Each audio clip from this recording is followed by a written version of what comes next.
আমরা চাই যেভাবে সারা দেশের নেতৃত্ব দিয়ে আমরা একটা সফল বিপ্লব করেছি, একটা সুন্দর বাংলাদেশ আমরা করতে চাই। এই বাংলাদেশ ধরার জন্য আমাদের প্রিয় নেতা তারেক রহমান আমাদেরকে একটা নির্দেশনা দিয়েছেন, যেটার জন্য রাত দিন আমি পরিশ্রম করে যাচ্ছি, আমরা পরিশ্রম করে যাচ্ছি। গতকালকে আমাদের নেতৃত্ব সেটা বলেছেন। আপনারা এই পৃষ্ঠাটা, যেটা তারেক রহমান সাহেবের পৃষ্ঠা, সবার হাতে কি আছে? নাই তো, মাঝখানে পৌঁছে ভাই, নাই মাঝখানে। এই লিফলেটগুলো দাও ভাই, বাকিরা পেয়েছেন? আপনারা বসে পড়েন, আপনারা একটা লিফলেটটা দেখাবেন। শুধু লিফলেটটা পিছনে কেউ পায় নাই? এই আর লিফলেট দেয় নাকি?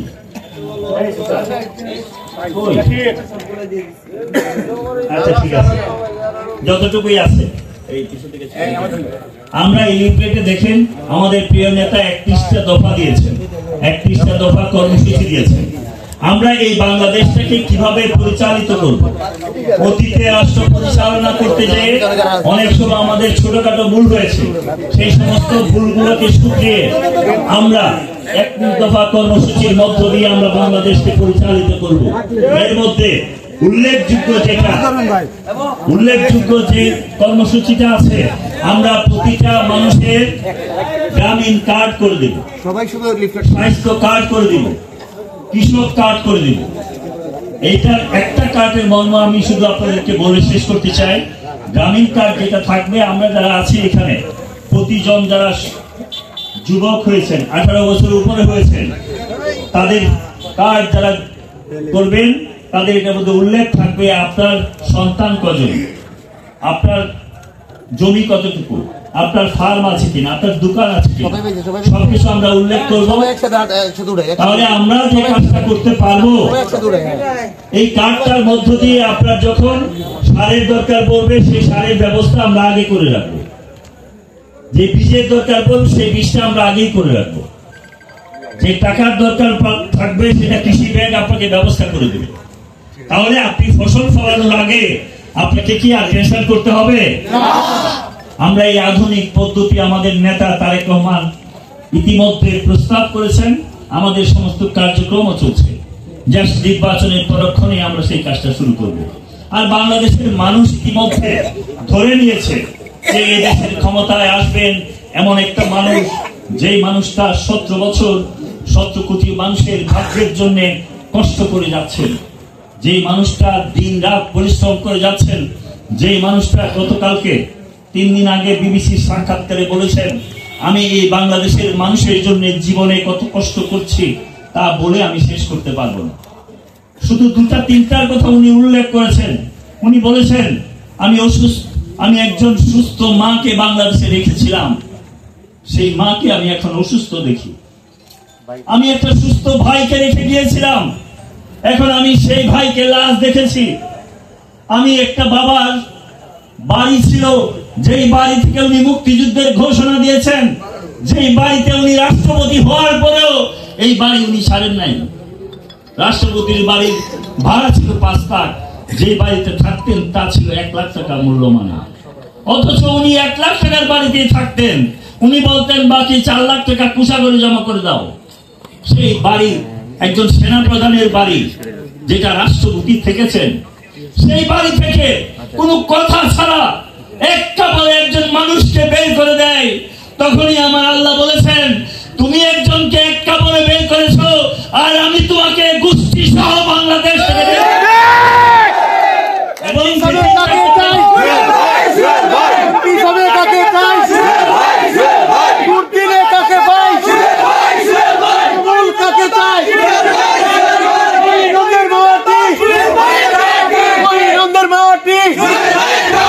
কিশোরগঞ্জের মাটি, যেদিন উনি বের হয়ে যায়, এদিন আর ডানে বামে তাকাতে পারে না। সেনাপ্রধানকে বলেছিলেন, আমি একটু বক্তৃতা দিয়ে যাই।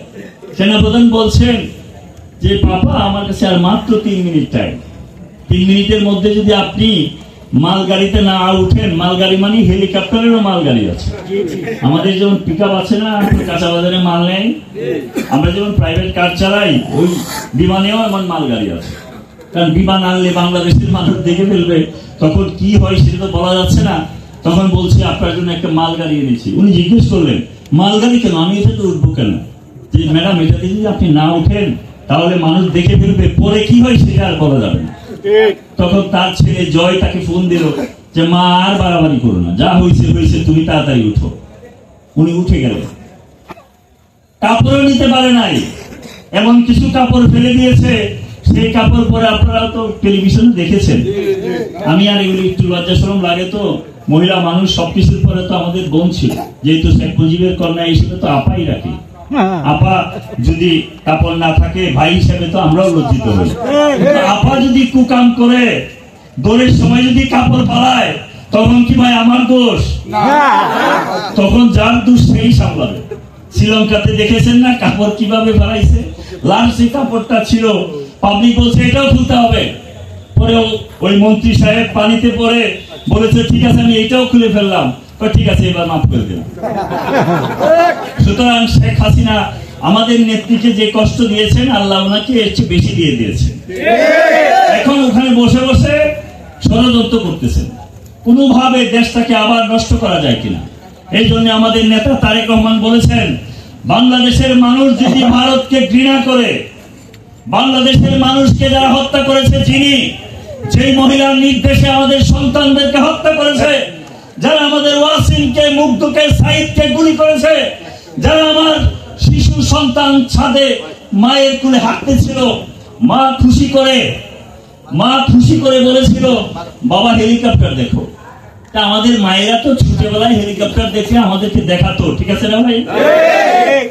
দেখিয়েছে হেলিকপ্টার তার শিশুকে, আর তৎক্ষণাৎ সেই হেলিকপ্টার থেকে সেই শিশুর উপর গুলি চলে আসলো। এভাবে 58 জন শিশুকে হত্যা করেছে। এই সমস্ত কিছুর যে খুনি শেখ হাসিনা, তাকে ভারতে বসিয়ে রেখেছে, ওখানে বসে কনস্পিরেসি করে। এই জন্য তারেক রহমান সাহেব বলেছেন, আমাদের খুনিকে যদি আপনি ভারতে রাখেন, তাতে যদি বাংলাদেশের মানুষ আপনাকে না দেখতে পারে, আপনাকে ঘৃণা করে, ভারতকে ঘৃণা করে, তাহলে আমি তারেক রহমান 16 কোটি মানুষের পক্ষে আমিও সেই ভারতকে ঘৃণা করি। যদি বিশ্বাস করে হাসিনাকে ফিরিয়ে দেন, 13 তারিখে বিচারের রায় আছে, আমরা তার সর্বোচ্চ সাজা আশা করি, যেই মানুষ আমাদেরকে হত্যা করেছে। তাই আমি আর কথা আজকে রাতে আর বাড়াবো না, আমাদের আরেকটা মিটিং আছে, সেখানে যাব আগামী শনিবার সকালবেলায় জাস্ট 11টার সময় গুরুদয়াল কলেজ মাঠে আমরা একটা সমাবেশ করব এই 31 দফা কর্মসূচির প্রচারণার জন্য। আমরা এটা বড় করে অনুষ্ঠান করে করতে চাই, যাতে করে আরো বেশি করে সেটা প্রচার হয়। এটা এই জন্য আপনি বলবেন, আপনার ঘরে আপনার সন্তান, আপনার স্ত্রীকেও সেটা দেখাবেন এবং বলবেন